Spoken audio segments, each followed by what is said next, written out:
சொல்லி தொலைஞ்சிருக்கலாம் அவ்வளவுதான் நம்மள முடிச்சு விட்டீங்க போங்க.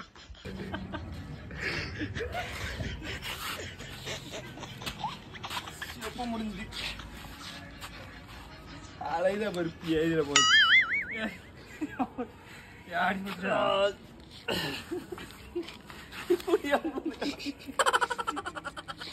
காடு இறங்கிட்டா போது